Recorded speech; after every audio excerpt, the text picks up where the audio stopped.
Buenos días, amigos empresarios y fiscalistas que nos acompañan en nuestras charlas fiscales de los jueves. Es un gusto tenerlos nuevamente con nosotros en un evento más muy importante respecto de las charlas fiscales que hemos conocido durante el largo del año pasado y que iniciamos este año con exitosos empresarios que nos dieron consejos muy importantes sobre la actividad empresarial que están desarrollando para que sus negocios sigan adelante en este periodo. Es muy importante tomar en cuenta que la pandemia algún día va a pasar, o por lo menos vamos a aprender a convivir con ella. Y este supuesto del cual partimos nos lleva a que tenemos que ver las cosas como el día después de. Hay una cátedra de un maestro de IPADE que menciona qué va a pasar al día siguiente. Y con eso quiere decir qué va a pasar después de que pase la pandemia. Todos nos estamos enfocando a sobrevivir en este momento, a sacar adelante nuestro negocio, pero tenemos que empezar a ver el bosque. Tenemos que pensar qué va a pasar cuando esto se controle, cuando esto se pueda volver a viajar, se pueda volver a trabajar. Obviamente ya no igual que antes, pero con el mismo entusiasmo con que se venía trabajando, empezar a lograr las cosas. Quien logra ver eso el día después de, en este momento, va a salir fortalecido cuando reinicie la actividad. Y eso es de todos los aspectos de la vida. Concretamente, ahorita esto se aplica al tema muy interesante que vamos a comentar en esta ocasión, el outsourcing. El outsourcing llevamos 2 años en que se nos había dicho que, de acuerdo a las mesas de trabajo y reuniones que se sostuvieron entre el legislativo, trabajadores y ejecutivo, se iba a llegar a un acuerdo en su regulación. Después de ello, pues se cayó la plática, nos olvidamos del tema, vuelve la iniciativa del Ejecutivo Federal muy concreta del tema de desaparecer el outsourcing, y entonces todos nos ponemos a temblar porque, bueno, ahora tenemos un invitado de lujo que en el momento les presentaré, que nos platicará cuál es el efecto en la economía del país, cuál es el efecto en los empleos de los trabajadores en el caso de que no se lleve a cabo una reforma correcta en materia de subcontratación laboral. Por ello, nos hemos permitido invitar al contador público Rodrigo Campos Escalera. Rodrigo, bienvenido. Muchas gracias. En saludarte. Gracias. Quiero presentarles una breve descripción de las actividades que ha realizado y lleva a cabo en este momento el contador Campos. Él es contador público por la Universidad Nacional Autónoma de México. Fue participante como expositor en el Foro Globe de Calgary, Edmonton y Vancouver en Canadá. Ha escrito artículos para diversas revistas, entre ellos varios artículos sobre el tema de la subcontratación laboral, para revistas como la de Concanaco, Servitur, etcétera, ¿no? El tema de participación de utilidades es un tema que él conoce mucho. Ha participado en programas de radio como Don Dinero, en fin. Él es miembro del Colegio de Contadores Públicos de México y es socio fundador de Management Integral Systems, una empresa muy prestigiada en el país que maneja temas relacionados con esto que vamos a comentar el día de hoy. En el ejercicio libre de su profesión, se ha desempeñado como miembro del Consejo de Administración en empresas como Grupo Editorial Planeta en España, empresas del Grupo Advent International y Grupo Antera. También ha sido auditor de las firmas más importantes del país, como Price, Deloitte, o por lo menos las más conocidas. Por otra parte, él ha sido auditor de distintas empresas, como son Grupo Vitro, CITSAT, DESC, Cementos Apasco, en fin. La preparación profesional del contador Campos es muy, muy fuerte, y el tema que vamos a platicar el día de hoy, pues él lo conoce perfectamente. Bienvenido, Rodrigo. Gracias, Pedro, por la invitación. Muchas gracias. Gracias, Rodrigo. Para iniciar el tema, vamos a escuchar la última, ¿cómo se llama? La última llamada de la 4T. En la 4T nos da sorpresas todos los días, y en esta ocasión no fue menos. vamos a escuchar a la secretaria del Trabajo para que nos comente dónde se reinició nuevamente el tema del debate de la subcontratación laboral en México. Adelante.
Por otros. En el caso de los servicios especializados, se permite y se regula la prestación de servicios especializados o la ejecución de obras especializadas que no formen parte del objeto social ni de la actividad económica de la beneficiaria de los mismos. Se va a requerir para ello una autorización por parte de la Secretaría del Trabajo y Previsión Social y formarán parte de un padrón público disponible para cualquier ciudadano.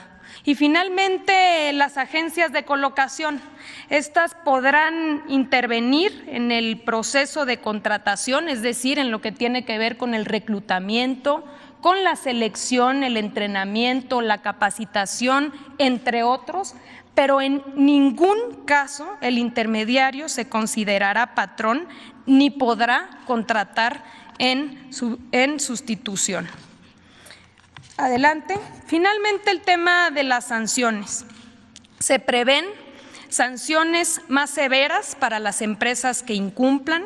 Se procederá por el delito de defraudación fiscal. No se permitirá que deduzcan impuestos y se impondrán multas a todas las empresas que incumplan.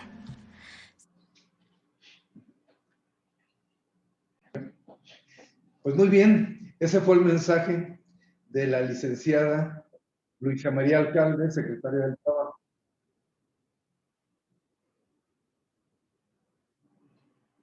Perdón, decía, ese fue el mensaje que nos da la licenciada Luisa María Alcalde, secretaria del Trabajo, con el cual se inicia nuevamente la revolución mediática y legislativa en el tema de definir cuál va a ser la regulación de esta figura.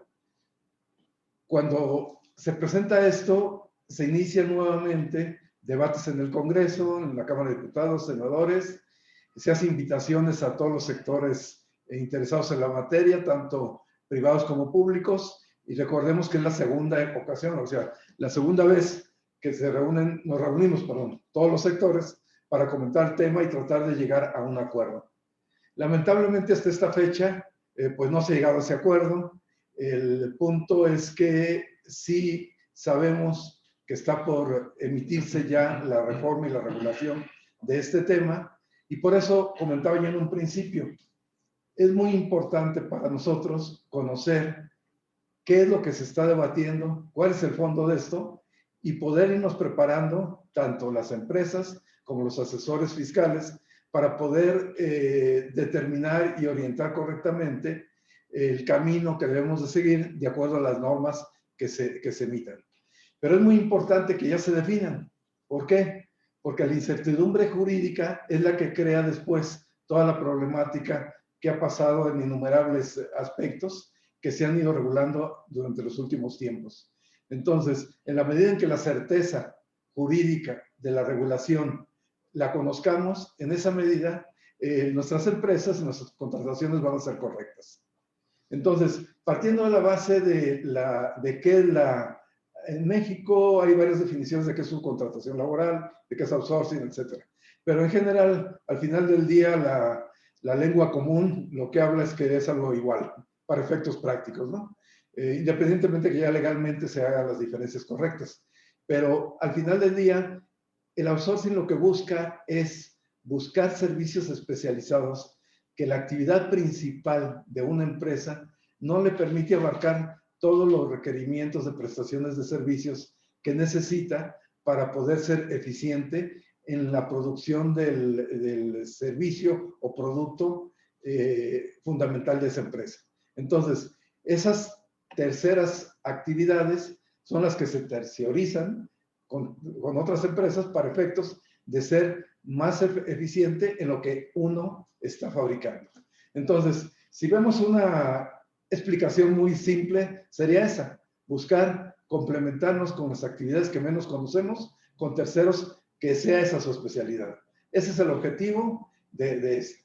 Pero yo le preguntaría ya a nuestro invitado, al contador Rodrigo Campos, ¿cómo ve él, a nivel mundial, a nivel internacional, para podernos ir ubicando en México en dónde estamos parados? La figura del outsourcing, ¿cómo está regulada, cómo funciona a nivel internacional?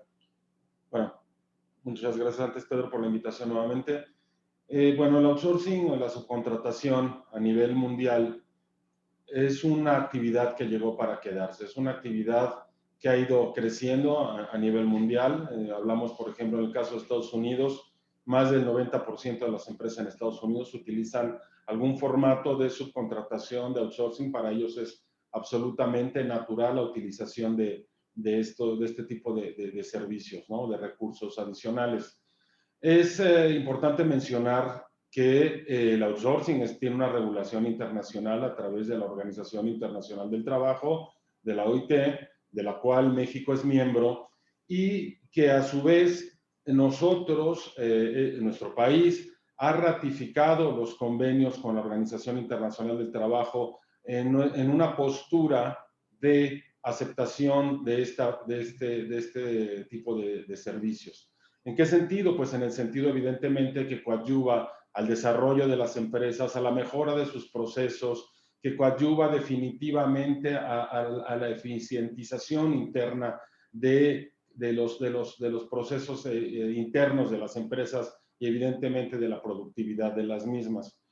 Es importante mencionar que esta ratificación que se tuvo con la OIT del convenio, evidentemente también va en función de que esta figura sea utilizada con los fines, evidentemente, de mejora en productividad y no así para evadir o eludir alguna clase de impuestos o quitarle beneficios a los trabajadores. Entonces, podríamos decir que a nivel internacional tiene beneficios ya aprobados. Totalmente, sí. Aprobados. Y ya específicamente en una empresa en particular, ¿cuáles consideras que sean los beneficios principales? Los beneficios principales van encaminados a concentrar los esfuerzos de las empresas al desarrollo de sus objetivos primordiales, es decir, al crecimiento, al desarrollo, a la productividad interna que he mencionado ya en varias ocasiones. ¿Y el outsourcing de qué sirve? ¿En qué funciona? Pues básicamente en prestar servicios especializados cuyo objetivo es alejar dejar más bien a la empresa enfocada en sus objetivos primordiales y delegar en otra clase de actividades que puedan no necesariamente ser la especialización de las empresas. Hablemos, por ejemplo, del caso de Pemex. Pemex es una empresa mexicana, de las más grandes de México, evidentemente, y Pemex no necesariamente tiene toda la capacidad para poder desarrollar la explotación de los recursos naturales. Tiene que recurrir a especialistas, incluso internacionales, para poder desarrollar la actividad para la que fue creada. Pues esto mismo pasa con muchas empresas. Esto mismo pasa con la necesidad de muchas empresas.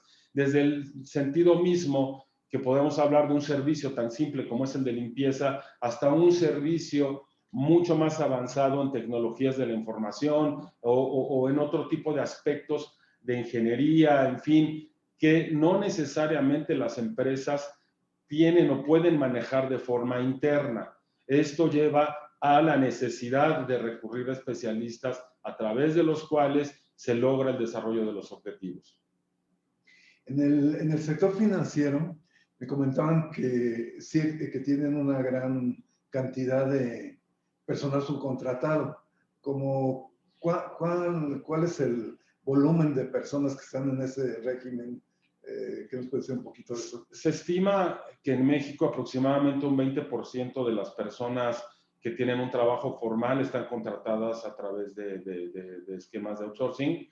Y esto representa 20% del total de las personas que están contratadas bajo esquemas profesionales están bajo outsourcing, y esto representa entre 4 y 5 millones de personas bajo este esquema en este país. Es importante destacar que el outsourcing genera no solo estos empleos indirectos de los que estamos hablando, sino también genera empleos directos. Los empleos directos que generan las propias compañías que prestan esta clase de servicios rondan alrededor de las 500,000 personas aproximadamente. De tal suerte que, escuchando lo que decía la secretaria, en el sentido de que, bueno, se va a castigar, se va a penalizar, se va a hacer, bueno, definitivamente estamos hablando del outsourcing en su naturaleza pura.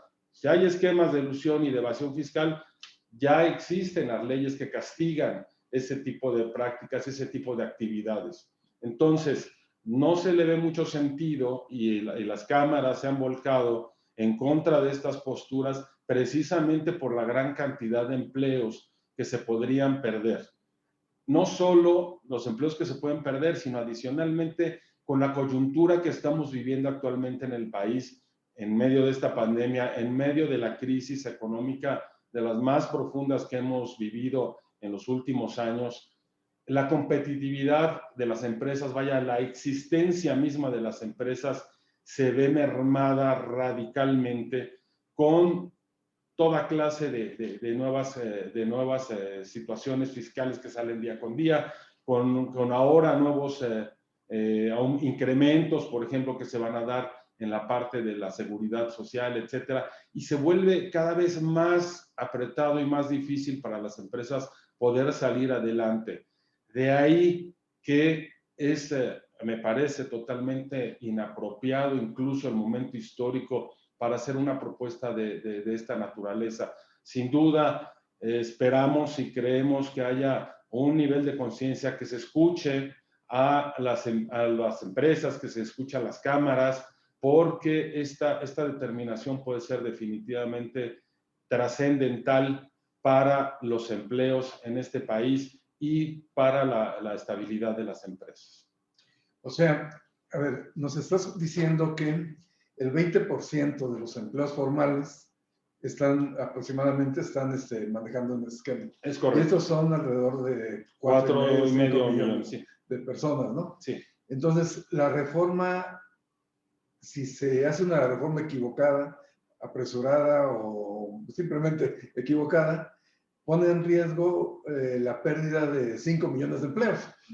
En términos generales. Recordemos que el outsourcing no necesariamente genera empleos directos. La mayoría son empleos indirectos. Sin embargo, sí hay una gran cantidad de empleos directos relacionados con esto, y es un volumen también muy importante. Porque a mí me llama mucho la atención de que se habló de que en el año de pandemia que pasamos, que continuamos, se perdieron aproximadamente 1 millón de empleos. Y nosotros, por nuestras, ideas, estamos poniendo en juego 4,5 millones más, o 5. Así es. ¿Sí? Esa es un poquito la dimensión para entender el tamaño de la importancia que tiene, que si se va a hacer una reforma, sea una reforma adecuada, apropiada, porque ya lo decías, contador, que pues prácticamente ya todo está escrito. Ya las sanciones están en la ley, incluso penales, para quienes realizan actividades ilícitas en materia de outsourcing. Es correcto. ¿Sí? Entonces lo que falta es aplicarla nada más, no tanto realizar un muro como el de Trump, vamos. Es correcto, es correcto. ¿Sí? Si las leyes están ahí, las leyes ya existen, Ajá. Mucho se ha hablado referente a ese tipo de leyes, a la criminalización, en fin, y que evidentemente estas malas prácticas ya están contempladas en las leyes y ya tienen también sus sanciones. En este sentido, lo que decías, Pedro, la sobreregulación puede generar una nueva problemática adicional, y la nueva problemática adicional pues puede desencadenar definitivamente en toda esta pérdida de empleos. Oye, a ver, entonces, pero todo esto obviamente tiene un origen, porque tampoco se toman medidas al azar. O sea, hay gente muy preparada en el gobierno también, conocedora de estos temas, y que de alguna manera, si lo están haciendo es porque algo pasó. O sea, ¿cuáles son los abusos o qué es lo que originó esto? Para efectos de poder decir, oye, vamos a una reforma de ese tamaño que va a impactar a 5 millones de empleos. Bueno, ¿cuál es el origen? ¿Cuál es la causa? Antes que nada, separemos claramente lo que es la subcontratación legal, el outsourcing puro, que ahora se le denomina así, de lo que son las malas prácticas. Las malas prácticas han sido enfocadas y mal llamadas outsourcing porque no lo son, porque son esquemas de elusión, de evasión fiscal, que van encaminados básicamente a reducir las cargas impositivas de las empresas y también a mermar, sin duda, en muchos casos, los derechos de los trabajadores. Esas malas prácticas han caído desde gentes que han creado grandes consorcios en materia de outsourcing, a través de los cuales incluso muchas empresas han sido engañadas, mencionándoles que los pagos de los impuestos están al corriente, que los pagos de los trabajadores, en fin, etcétera, de la seguridad social, han sido correctamente pagadas, cuando no ha sido así, cuando esas empresas han buscado los formatos para sí cobrarle a la empresa que está apoyando la carga impositiva de esos trabajadores, y por el otro lado se ha dejado hacer. Eso es un caso que efectivamente y evidentemente tiene y ya está contemplado como una defraudación. Entonces, esto no es posible, esta mala práctica no es posible, e incluso, insisto, muchas empresas han sido engañadas en ese sentido, ¿no? En otros casos, hay otras situaciones en donde al revés, las empresas han tenido la necesidad que recurrir a ese tipo de servicios por las economías internas que han vivido, la competitividad, los bajos márgenes de EBITDA, los malos resultados que se tienen, han llevado a muchas empresas a buscar estas prácticas para buscar reducir su carga impositiva, y definitivamente esto lo que ha generado es toda esta vorágine de problemas que al final ahorita están ya llegando a un punto en que se quiere erradicar la totalidad, ¿no? Se quiere curar al enfermo matándolo, y la verdad es que no es así, ¿no? Hay que curar el mal en donde se originó, con lo que se originó, pero también es importante mencionar lo que comentaba, en el sentido de que muchas empresas evidentemente y franca y verdaderamente sus recursos internos, económicos, su economía propia, no son suficientes para hacer frente a toda la cantidad de cargas impositivas que actualmente existen en nuestro país. De ahí que si esta reforma o esta pretensión de reforma implica que estas empresas tengan y deban ir a la regularización como es correcto, también debería de haber muchos planes de apoyo, también debería haber mucho incentivo para que las empresas contraten personas, para que tengan ciertos beneficios fiscales y sobre todo también de seguridad social, sobre todo si se trata de personas jóvenes, si se trata de adultos mayores, si se trata de personas que son sus nuevos empleos, si se trata de estudiantes, en fin, buscar que las empresas también logren ser más productivas y obtener muchos y variados beneficios fiscales. Sabemos desafortunadamente que eso no está pasando por la cabeza del gobierno, ni pasará, con lo cual, por ejemplo, los aumentos que se tienen previstos en materia de seguridad social,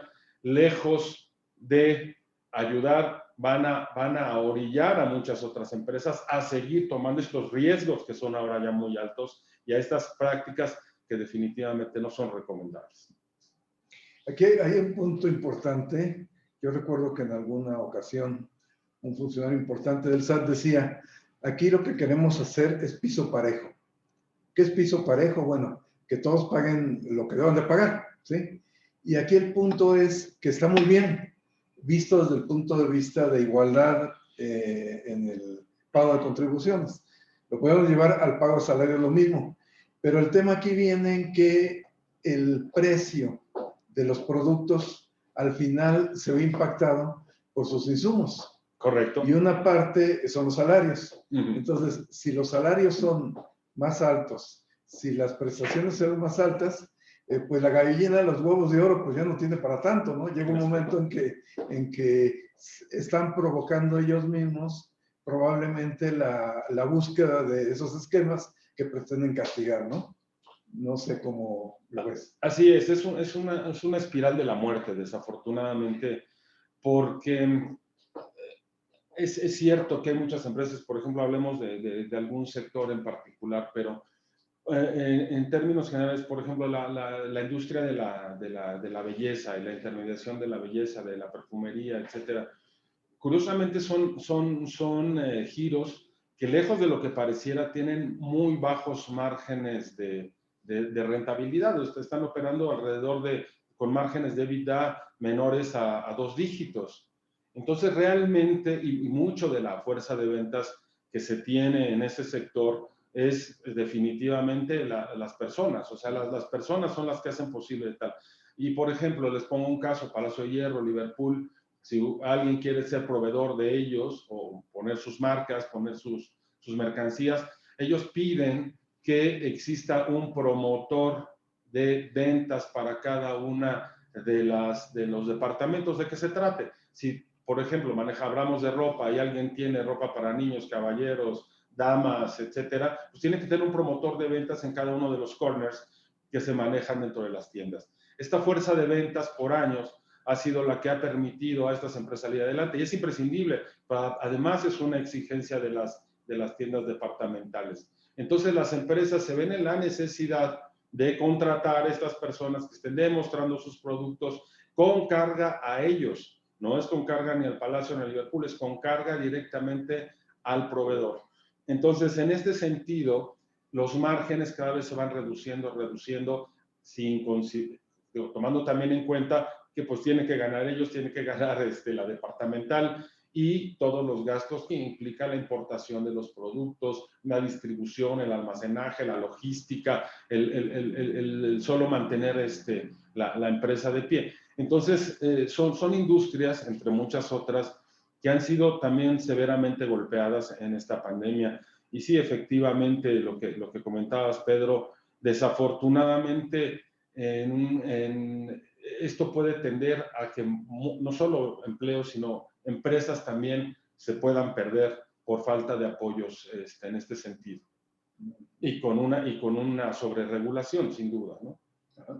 Entonces, prácticamente podríamos decir que en la búsqueda de regular y castigar a los malos, el tema es que se puede volver una espiral inflacionaria, porque vamos a decir, la mejor forma de cumplir una ley es que la ley sea asequible a la persona a la cual se le va a aplicar. Uh-huh. ¿Sí? Cuando le pides, por ejemplo, el principio jurídico que dice a lo imposible nadie está obligado, pero porque realmente cuando te pone una carga económica superior a la capacidad de la empresa, es cuando estamos generando nosotros mismos ese tipo de comportamientos. Cuando esto es asequible, bueno, pues todos, no creo que exista nadie que quiera estar mal, claro, todos queremos pagar, todos queremos estar bien, pero cuando llega ese momento, entonces empieza el patrón a discernir, o pago los sueldos, o pago el IMSS, o pago el sueldo, pago el impuesto, etcétera, ¿no?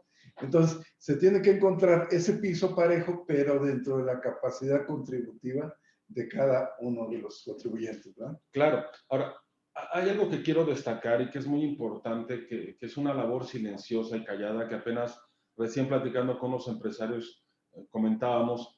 Y el asunto es que, por ejemplo, el outsourcing puro, el outsourcing verdadero, ha sido verdaderamente coadyuvante, por ejemplo, en el capital de trabajo para las empresas. ¿A qué me refiero con esto? Muchas empresas, a través de sus empresas de outsourcing puro, solicitan crédito para pagar sus nóminas. Y muchas empresas de outsourcing se los han otorgado por mucho tiempo. Créditos que van de 1 mes a 2 meses, a 3, a 15 días. Y esto es un respiro profundo para las empresas para que puedan manejar su capital de trabajo. Esto muy poco se destaca porque si un empresario pequeño o mediano quiere ir a un banco, pues tiene que llenar 18,000 formatos para que le presten dinero para su nómina. ¿Sí? Y bueno, si está en buró ya sabemos los resultados. Por otro lado, pues llegan, contratan el servicio de outsourcing y sin mayor evaluación, simple y sencillamente por el manejo de los recursos de que se trata especializados, muchas de las veces las empresas de outsourcing les otorgan créditos. Y esto es algo verdaderamente valioso de destacar, claro, en esa actividad. Que mucho del financiamiento que han obtenido, que también es otra de las cosas por las que las empresas recurren a esto, es que existen estas figuras, ¿no? No, excelente, excelente. ¿Cuáles entonces las posturas del gobierno y del sector privado? ¿Dónde es donde está más álgido el tema? Pues yo creo que el tema está álgido en la prohibición total, ¿no? Bueno, el otro día decía nuestro presidente que está prohibido prohibir, pero parece que es al revés. Entonces, el tema y lo álgido está en la prohibición total. En la prohibición total sin ningún fundamento real, sin ningún realmente soporte que indique el por qué se quiere cancelar la actividad. Recordemos que nuestro artículo 5º de la Constitución nos lleva a la libertad del trabajo. La libertad del trabajo está evidentemente contemplado también la figura del outsourcing. ¿Y por qué? Porque pues, si es legal y está regulado bajo un marco legal y se desarrolla en un marco legal, no puede ser prohibido por Constitución. No estamos hablando de las malas prácticas, vuelvo a insistir, que esa es otra postura y que ya tienen su regulación y ya tienen sus esquemas de penalización y también sus respectivos problemas que implican para las empresas. Entonces, ¿en dónde está el problema? Pues en esto, en la prohibición total, sin ningún sentido, sin evaluar las posibles consecuencias, aunque afortunadamente las cámaras han estado verdaderamente haciendo una labor ardua, trabajando muy duro en conjunto también con el gobierno, pues para buscar de alguna forma encontrar un punto de acuerdo, porque definitivamente sería algo trágico que la prohibición existiera. Escuchábamos que si esto sucede, bueno, pues Guatemala está afilando los dientes para que muchas empresas o ellos empiecen a prestar el servicio desde allá, ¿no? Cosas ridículas, o sea, verdaderamente no puede ser que una industria de esta magnitud pueda ser cancelada. Muy bien, muy bien. Entonces, eso que comentas en este momento, creo que nos da un poquito de alivio al darnos cuenta de que se han hecho, pues ya durante 2 años, reuniones, cabildeos, ha participado todos los sectores, no hemos hablado del sector de trabajadores, pero también ha participado los sindicatos a nivel nacional y demás.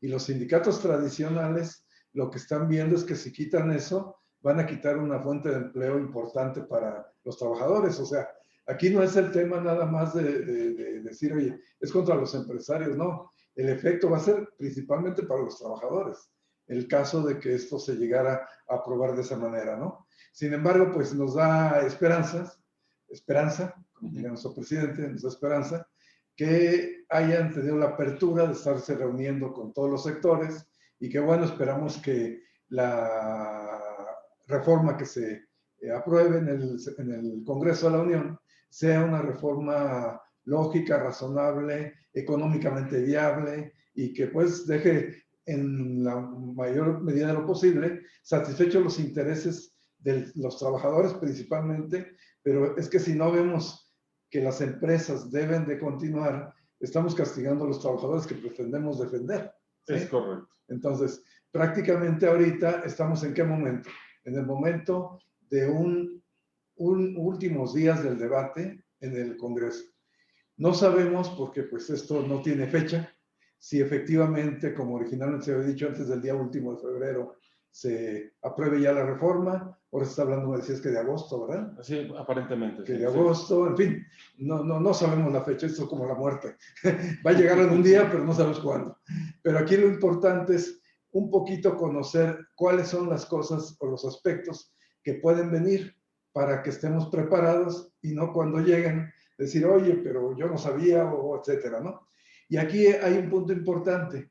Hay algunos elementos que son clave en la reforma que se pretende dar y que nos van a afectar específicamente a los empresarios. Concretamente es el tema de la terminología que se está utilizando.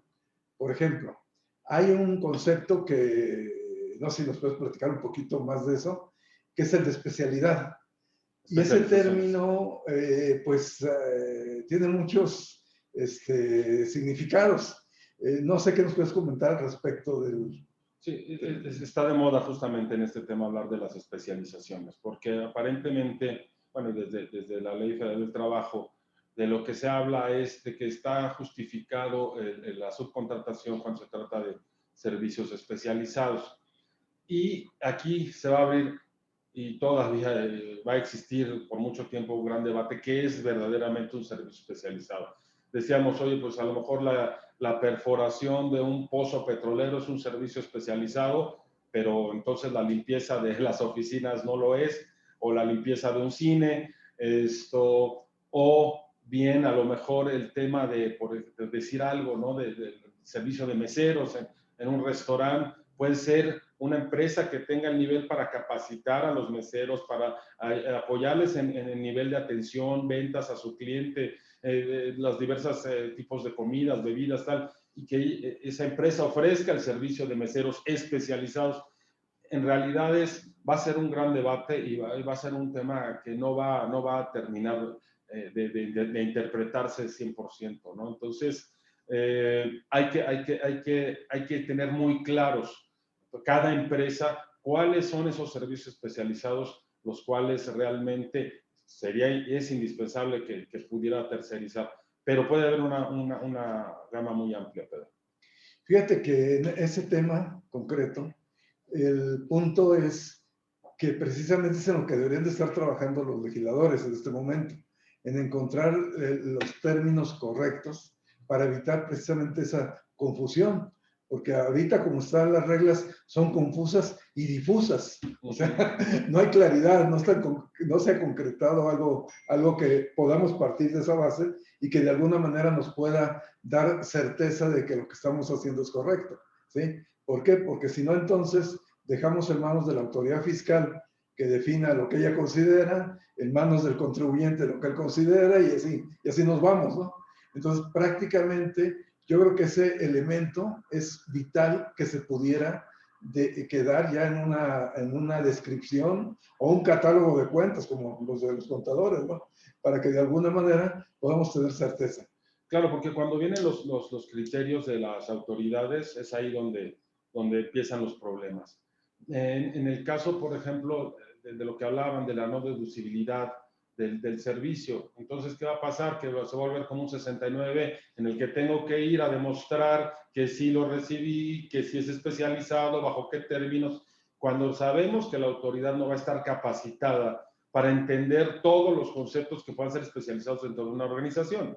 ¿Sí? Cada organización es independiente, cada organización tiene sus propios esquemas, entonces al final no va a ser posible hablar tan ambiguamente de esos asuntos y sobre todo cuando nos quieran imputar no deducibilidades o algún otro tipo de situaciones. Entonces, hay que trabajar esto con mucho más cuidado, definitivamente. Muy bien, muy bien. Yo, en tu opinión, ¿cuál sería el escenario ideal de la reforma? O sea, si decimos, oye, la reforma se va a llevar a cabo. Bueno, se va a llevar, porque de hecho está en el Congreso ahí discutiéndose. Pero ¿cuál sería lo ideal desde el punto de vista pues no solo empresarial, desde el punto de vista empresarial, laboral y gubernamental, que pudiera tenerse como resultado de 2 años de esfuerzos legislativos. Digo, va a parecer una utopía, pero me parece que, vuelvo a insistir, que lo que tiene que estar regulado ya lo está. Y si hablamos de simulación, lo está. Y si hablamos de defraudación, lo está. Entonces, al final del día, me parece que no debe haber una sobreregulación del tema que ya está plasmado. Más bien, y aunque suene utópico, lo que creo es que debe haber apoyos a las empresas en estos momentos tan complicados que se están viviendo, que hemos visto perder tantas y tantas empresas, que hemos visto cerrados tantos negocios, desafortunadamente, que están sobreviviendo apenas con lo mínimo, empresarios que se han gastado los ahorros de su vida, empresarios que ya no les alcanzó, grandes empresas que nunca imaginamos que cerraran la puerta a nuestro país. Y cabe mencionar también que hay una gran lista de empresas internacionales que están viendo con muy malos ojos la inversión en México, si todo este tipo de situaciones sigue progresando con esta sobreregulación, con el descartar este tipo de actividades que en otros países funcionan perfectamente y que cumplen su objetivo, como también lo han cumplido en este país, ¿no? Pues, utópicamente te diría que más bien al revés, revisar cómo apoyamos a los empresarios para que no tengan que caer en estas prácticas, revisar cómo hacemos más fácil la cotidianidad administrativa que implica a veces el cumplimiento de las obligaciones también. No, pues sí, no, muy cierto, muy cierto. Sobre todo partiendo de la base de que, como comentábamos, la simplificación de las obligaciones legales, pues son la mejor garantía de su cumplimiento. Es correcto. ¿Sí? Y prácticamente en la medida en que, como tú bien comentas, internacionalmente da resultados en todo el mundo, porque aquí no. Así es. Son de excepción. Pero además comentaste un tema muy delicado. México es parte de la Organización Internacional del Trabajo y ha sido miembro activo en toda la historia de nuestro país, defendiendo los derechos de los trabajadores, etcétera. Y ese, tú acabas de comentar que es un compromiso suscrito por nuestro país. Un convenio suscrito, sí. Entonces, reafirmado por nuestro país, sí. Entonces no podemos simplemente desecharlo, porque entonces va a pasar como del otro lado de la frontera, que se ve el presidente y el que llega vuelve a retomar todos los compromisos que ya tenía. Lo ideal siempre es cooperar de la mano, trabajadores, gobierno y empresarios. ¿Por qué? Porque pues, todos nos necesitamos, ¿no? O sea, nosotros necesitamos un buen gobierno. Los mexicanos queremos un buen gobierno. Y lo podemos tener, y lo tenemos, en la medida en que también él se abra, de que podamos entendernos cuáles son las cuestiones que están mal y castigarlas, y cuáles son las que no tienen vela en el entierro, y no llenarlas de, ¿cómo le llamaste? De trámites administrativos. Sí, de sobreregular. De sobreregular. De sobreregular, exactamente, ¿no? Y al final que se vuelva nuevamente un esquemas que las empresas, lejos de los desgastes naturales que ya tienen, ahora tienen una serie de desgastes bestiales, porque si el proveedor del proveedor había caído en el supuesto el 69B, pues ahora te llaman a comparecer. Bueno, gracias a Dios Pedro tiene mucho trabajo por esto. Sí, eso sí. Sin embargo, son sobrecargas también administrativas y costos adicionales para las empresas de las cuales tiene que hacer frente. Ajá, perfecto.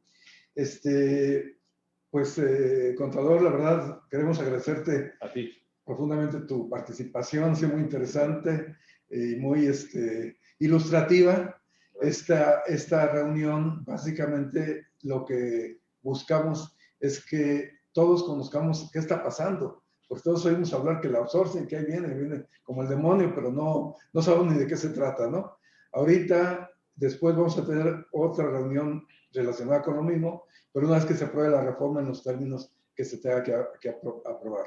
No sé si quisieras algún comentario adicional, contador. No, solo agradecer la invitación. Ajá. Y bueno, sí quisiera agregar algo.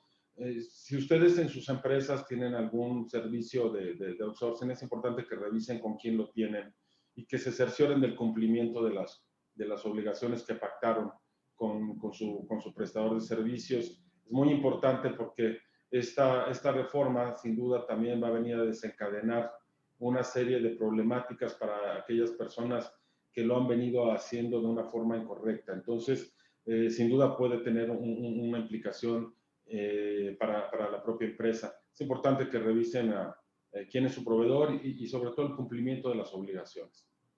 Muy bien, contador. Si nos permites algunas preguntas que nos están llegando. La primera es, en la parte de los, la idea. Cuando una empresa tiene sucursales en los estados de la República, Ajá. que tiene personal allá, subcontratado, y la matriz está aquí en México, que es donde está toda la operación. Entonces, en provincia a lo mejor tiene 3 personas en una ciudad, 2 en otra, etc. El carácter especializado se le podría dar por el hecho de estar en un lugar fuera de la capacidad administrativa que tiene. O sea, el carácter especializado, en este caso habla de que es de cobranza ¿cómo se llama? De cobranza de cuestiones de bancos. Okay. ¿Cómo se llama? Entonces, en esos casos, estas personas que están fuera, por el hecho de, bueno, el carácter especializado es el que tiene que tener la capacidad para realizar la gestión de cobro, pero también el hecho de que no los pueden tener en nómina aquí implicará un problema bastante fuerte para ellos. Darlos de alta en cada ciudad del país a 3 personas con un registro patronal, toda la cuestión administrativa. Este personal válidamente se podría subcontratar.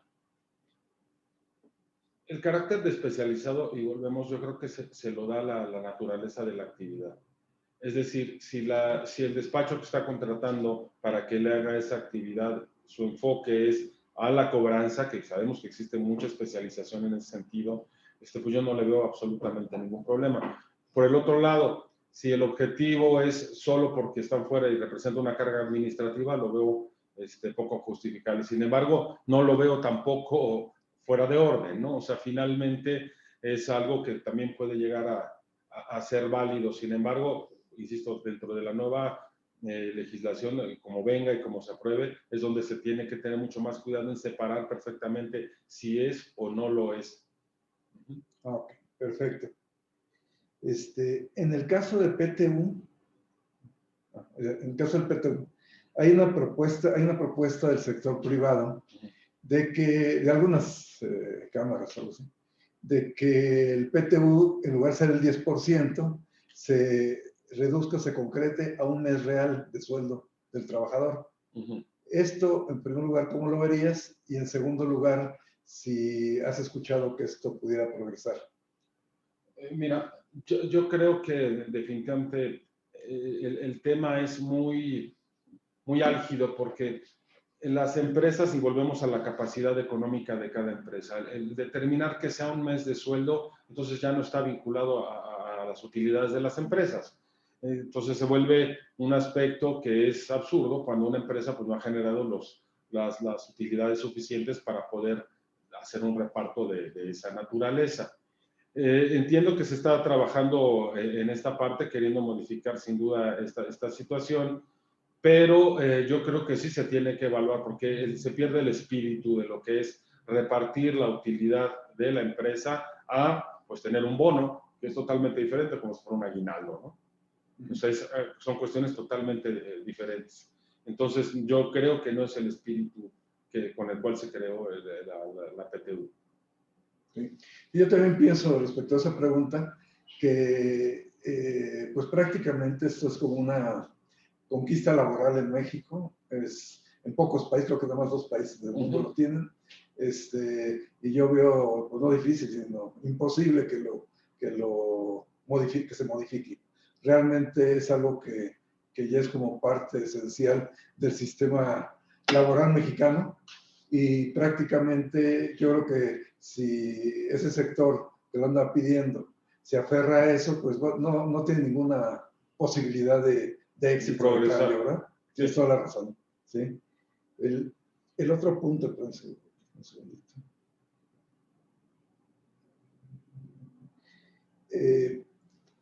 El caso de que México incumpla, en el caso de que México incumpla con un convenio internacional, ¿qué sanciones pudiera tener? No sé si tú manejes el tema internacional. Mira, ¿Qué le pasaría a México si incumple con un convenio ya firmado?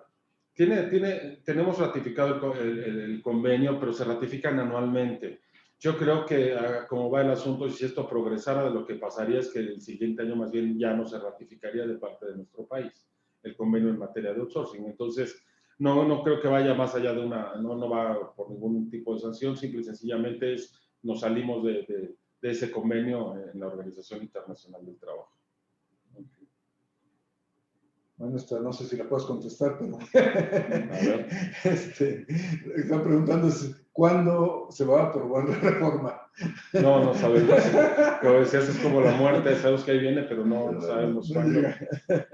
Se está trabajando, la verdad es que se ha ido aplazando mucho. La iniciativa original del presidente era, saco la iniciativa y en enero quiero que esté funcionando y quiero que empiece a partir de ya. Sin embargo, yo creo que la reacción empresarial ha sido tan fuerte, de tal magnitud, que sí han tenido y se han dado el tiempo para evaluarlo. Además, vuelvo a insistir, del momento histórico en el que se da esta iniciativa y que es justo en la pandemia, justo en el peor momento económico que está viviendo la nación, con lo cual creo que eso es lo que ha hecho que se detenga de manera importante y que verdaderamente se escuche de alguna forma a las cámaras empresariales. Al final vamos a ver qué tanto se escuchó, vamos a ver qué tanto realmente se validó o simplemente fue el dedo en el botón rojo. Muy bien, muy bien. Pues, contador, no sé si hay alguna otra pregunta por ahí. ¿No? Ok. Pues muchas gracias, amigos empresarios, fiscalistas, amigos todos. Principalmente agradecerle a don Rodrigo Campos su participación. Gracias, como les comento, la idea es involucrarnos ya en el tema, porque de alguna u otra forma va a resolverse muy pronto y es importante que conociéramos las tendencias, por dónde van, para dónde van. La siguiente reunión para este mismo tema, pues será cuando ya se publique en el Diario Oficial de la Federación. Correcto. Y ya sepamos cómo quedó la bolita y bueno, ya sabremos de todo lo que platicamos ahorita, qué es lo que se aprobó y qué no. Les agradezco su atención. Perdón un segundo, vamos a contestar una pregunta más, si nos permite. Claro, adelante, por favor. En tanto llega, les comento que en la próxima sesión vamos a empezar a tratar temas de carácter fiscal que son indispensables para la declaración anual de marzo.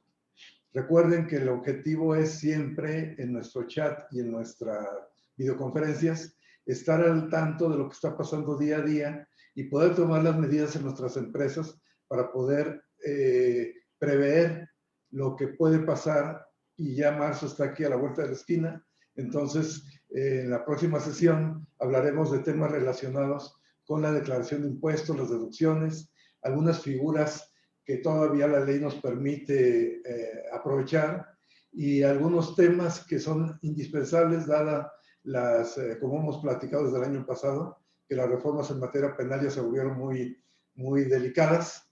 Entonces, para prever, no incurrir en cualquier situación que nos pudiera afectar. ¿Sí? ¿Ya está? Bueno, ok. Pues muchas gracias a todos. Les deseo una feliz semana. Nos vemos dentro de 15 días en nuestro nuevo jueves de charlas fiscales. Salud sobre todo a todos y a su familia. Hasta luego, gracias. Gracias a todos. Gracias, Pedro. Gracias a ti. Rodrigo, gracias. Gracias.